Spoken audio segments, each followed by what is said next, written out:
Қазір енді осы белдесуді бәріміз тамашалап отырмыз. Әрине, Мейрамбек Айнауыл әлем чемпионатында, Олимпиадада өскен палуан, тәжірибесі мол. Енді 63 келіде қазір салмақта көп қылмайды. Сондықтан 63-те жақсылап күресу керек деп ойлаймыз. Стойкада да тұрып күрескенде де айла тәсілдері бар. Төрт тағанда да жақсы айла тәсілдері бар. Сондықтан сәттілік тілейміз Мейрамбек бауырымызға.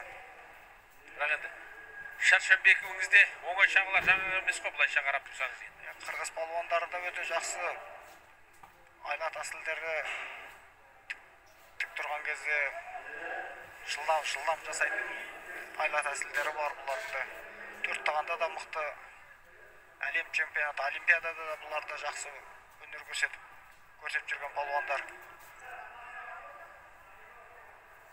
Енді Олимпиадада күміс медаль алды ғой енді, сол үшін ақ жолдары. Біздің енді осы Мейрамбек бұның ғаны жоламанға ұтылған болатын. Шершенбековке Олимпиадада бірінші айналымында, естеріңізде болса, Токио ойындарында. Бірінші схваткасында соған ұтылған болатын. Қазір ұстау, қайсысы бірінші ұстар екен, соған таласып жатқан болу керек бұлай жетқанда. Ізден үстінде екеуі де захват алып, Мейрамбекке жақсы болды. Жақсы болғанда Мейрамбек төрт тағаны қойып жатыр. Пассив деп, Мейрамбекті пассив деп, сылбыр күресті деп, Мейрамбек төрт тағаны, енді Шершенбек бұл жерде жылуады бұлай жетқанда. Бірақ Мейрамбекті партіде сауатты қорғанатын жігіттердің бірі болатын, енді қазір көреміз. Қалай төрт тағанда қалай қорғанады. Міне тамаша қазір. Осы кезде болды, уақыт бітті, бітті болды. Болды, уақыт болды. Болды уақыт. Екі мәрте міне мүмкіндікті жіберіп алды.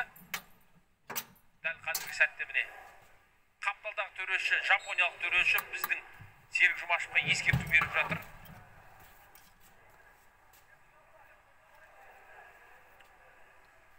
Міне қазір саусақтан ұстап жатыр екеуі де. Төрт тағанда жақсы қорғанды Мейрамбек енді. Енді өзі сауатты қорғана біледі Мейрамбек, былай бұлша айтқанда төрт тағаны талай көріп жүрміз. Бірақ Шаршенбековіңізде соншалықты жаңағы өзі шаршаған болу керек. Мүмкіндігін жіберіп алды былайша айтқанда. Қазір енді барша қазақ елі біз енді үміт артып отырмыз. Мейрамбекке осынау байрақты бәсекеде Мейрамбек өзін-өзі көрсете білуі керек, қымбатты көрермен қауым. Енді бұл 63 келі салмақ дәрежесі Азия ойындары мен Олимпиада ойындарының бағдарламасына енбеген. Өкінішке қарай енді 67 келі салмақ дәрежесі немесе 60 келі Олимпиадалық салмақ дәрежесі Азия ойындарында биылғы біздің балуандарымыз үшін ең басты бәсеке ол әрине Азия ойындары деп Қазақстан Республикасы күрес федерациясының президенті Дәулет Болатұлы өткенде Қызылордада өткен 2 жас мөлшері бойынша Қазақстан чемпионатында бүкіл бапкерлер арқасында сондай тапсырма берген болды. Оның бер жағында қазіргі сәтте бізде саннан гөрі сапаға жұмыс жасауымыз керек деген болады. Яғни алтын керек бізге де. Соңғы 2018 жылғы Азия ойындарында біздің еншімізде алтын жүлде жоқ. Албат Еріспаев күміс алды, Нұрмахан күміс алып қалды, өкінішке қарай осы грек-рим күресінің балуандарының ішінде. Сонымен қатар міне көріп отырсыздар. Осы Мейрамбек те қола медальға қол созған. Енді бізге тек қана керегі осы Азия ойындарының алтыны былайша айтқанда. Міне қазір ақыл кеңесін беру керек. Бапкерлер алқасы, міне қырғыз балуан бапкерлері Тынарға қалай күресу керектігін көріп жатыр. Сен тек алдыға жүр деп жатыр, былайша айтқанда. Серік Жұмашев пен және Мейрамбектің бапкері көріп отырсыздар. Мейрамбек былайша айтқанда негізгі салмағы 67 кг көрінеді.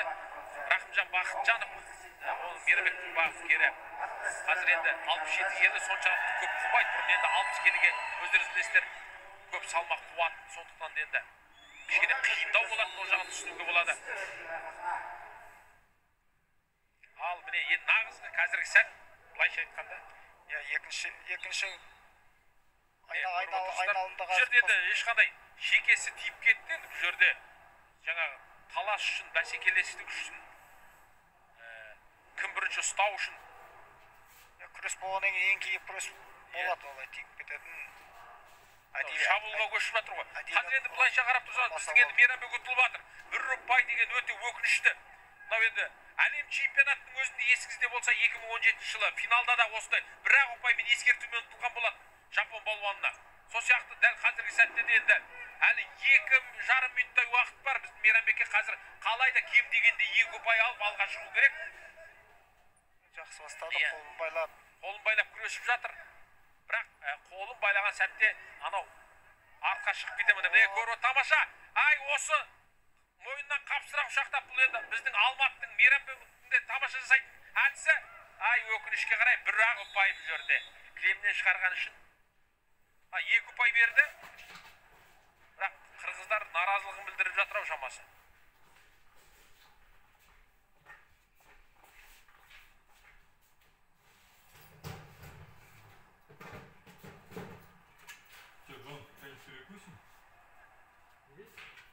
Спорттық күртешесі жыртылып кетті ма? Бұл жерде не болды? Саусағын тартылып қалды ма? Жоқ, жарақат алып қалған сияқты. Бұрыннан қан кетті. Кетті вообще. Бұрыны ғана болған екен. Сенің жерін ешкім ештеңе бермейтін сияқты. Өйткені жанына қарай айналып келді. Қайтадан орнына келді, жанына айналып. Егер через өзінен асыра лақтыра алмады дейсіз ғой. Асыра лақтырып или айналдырған кезде онда 2 ұпайға жеткізуге болашады. Тым болмағанда кілемнің шетінен шығарған үшін де 1 ұпай берген жоқ бұлай жетті. Жоқ, бұлау 4 тағанда шығарылса. Жоқ, кету керек қой. Бұл жерде одан кейін ары қарай челлендж шешеді ғой. Бірден қателік. Жоқ, жерде бәрі еміш кету керек болған. Одан кейін барып челлендж лақтырғанда, одан кейін ар жақ. Ал егер қазір аяқ болмады десе, болды уже бітеді сықадық. Сондықтан ембіршім жерде және кетіп, челленджді одан кейін қарай береді. Яна ұстау әдісінен шығып кету керек еді ғой бірінші. Әйтпесе таза жеңіс беріп қойса, аз аяқ есіктемесе болды уже сықадық. Бірақ қапталдағы жапониялық төреші бірден әдіс жоқ ол жерде деп көрсетті ол. Тек қана ортадағы рефери байқамай қалды оны. Сондықтан да қазіргі сәтте соны байқаған Мейрамбек ешқандай қарсылық көрсетпей жатты боз кілемде. Көріп отырсыздар, қымбатты көрермен қауым, бізге алдын қажет екенін өздеріңіз де жақсы білесіздер. Сондықтан да күрескен адам сезеді ғой, аяқ тиді ма, шалынды ма, қазір қараймыз бірге.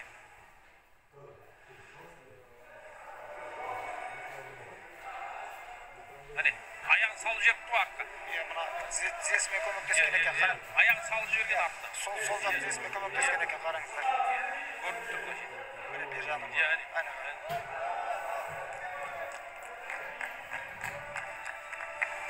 Әне салып тұр ғой аяғын, бұлайша. Салып тұр аяғын. Бірақ одан кейін тартып алды, басты да сартып алды. Қараңыз, салды, бірақ тарта қойды аяғын.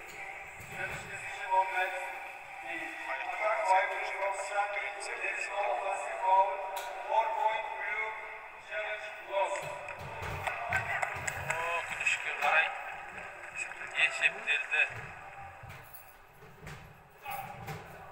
Өкінішке қарай міне көріп отырсыздар. Жаңа мен айтқандай